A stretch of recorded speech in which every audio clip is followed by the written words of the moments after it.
বলছি, এই রেসিপিটার জন্য দরকার চিকেনের ব্রেস্টের দিকের পিস, তাহলেই বানিয়ে ফেলতে পারবেন এই দুর্দান্ত রেসিপিটা। বানানো খুবই সহজ। প্রথমে বাজার থেকে চিকেনের ব্রেস্টের দিকের পিস এনে একটা ছুরির সাহায্যে পাতলা পাতলা করে কেটে নিন। এবার কিছুটা পরিমাণ ধনেপাতা, কাঁচা লঙ্কা, রসুন, পুদিনা পাতা আর সামান্য আদা নিয়ে বাস সেই ঘূর্ণি মেশিনে একটা মিহি পেস্ট।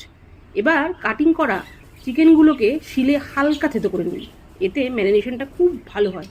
তোমরা চাইলে নোড়ার জায়গায় কাটা চামচের কাটার দিকটা দিয়েও চিকেনের গায়ে গেঁথে গেঁথে দিতে পারো।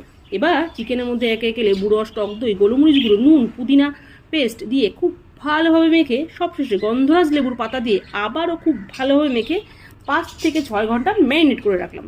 এদিকে একটা বাটির মধ্যে শুকনো চালের গুঁড়ো, নুন আর সামান্য হলুদ দিয়ে খুব ভালোভাবে মিশিয়ে একটা করে ম্যারিনেট করা চিকেনের পিস নিয়ে ওই শুকনো চালের গুঁড়োর মধ্যে এপিট ওপিট করে লাগিয়ে 10 মিনিট রেস্টে রাখলাম। তোমরা চাইলে কিন্তু চালের গুঁড়োর জায়গায় ব্রেড ক্রামও ইউজ করতে পারো। এবার হাই হিটে তেল গরম করে একটা করে কোট করা চিকেন ওই তেলের মধ্যে দিয়ে লো হিটে উল্টে পাল্টে লাল করে ভেজে নিলে রেডি পুদিনা চিকেন ফ্রাই।